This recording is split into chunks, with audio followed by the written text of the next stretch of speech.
Hi friends, तो silver का जो मैंने वीडियो बनाया था उसके पॉपुलैरिटी के बाद लोगों के दो क्वेश्चन आ रहे हैं। पहला कि भाई copper is the new silver in 2026। दूसरा, अगर हमको कॉपर का एक्सपोजर लेना है तो हम कॉपर का एक्सपोजर कैसे लें। चलिए पहला आंसर करते हैं, is copper the new silver in 2026?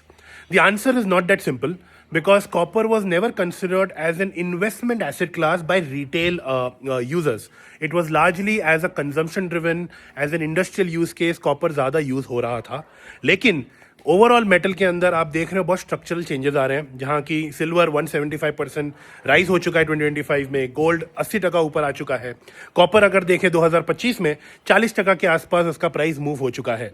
दूसरी चीज हो रही है, सिल्वर का यूटिलाइजेशन इन ईवी बैटरी, जैसे सैमसंग ने अनाउंस किया, सेमीकंडक्टर के अंदर यूज हो रहा है बिकॉज उसका 100% कंडक्टिविटी है। लेकिन अगर आप दो तीन रिपोर्ट्स जो मैंने पढ़े हैं उसके हिसाब से अगर देखा जाए, जब सिल्वर का प्राइस $120 पर आउंस से लेके $150 पर आउंस तक पहुंचेगा, तब ये इंडस्ट्रीज को silver as a raw material use करना will not be profitable, it will not make logical sense. इसी के लिए the industries will shift to an another metal where the biggest use case would be for copper, because copper has 97% conductivity compared to other metals जैसे कि aluminium हो गया, जैसे कि brass हो गए, and so on so forth. There is a high chance कि copper का price will rise in 2026 and it can give good return जैसे कि सिल्वर ने दिया हुआ। सो यस, आप कॉपर पे एक्सपोजर ले सकते हैं। सो नाउ दूसरे सवाल पे आते हैं कि भाई कॉपर का एक्सपोजर इंडिया में लिया कैसे जाए।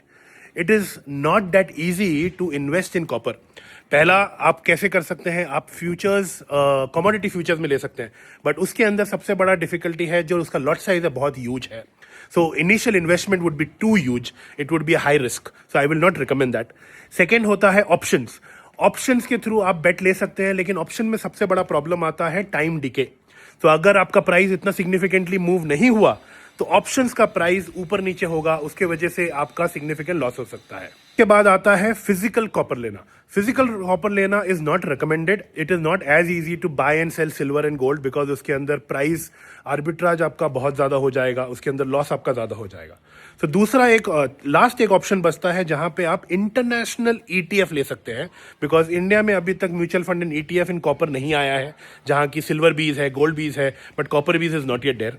सो अगर आप जाएं तो अगर आप INDmoney as a platform है वो आप यूज कर सकते हैं, उसके अंदर जाके आप इंटरनेशनल कॉपर ईटीएफ देख सकते हैं। उसके थ्रू ईटीएफ का नाम है global x minor copper ETF, जो अगर आप लास्ट 1 ईयर में देखेंगे अराउंड 75% का रिटर्न दे चुका है।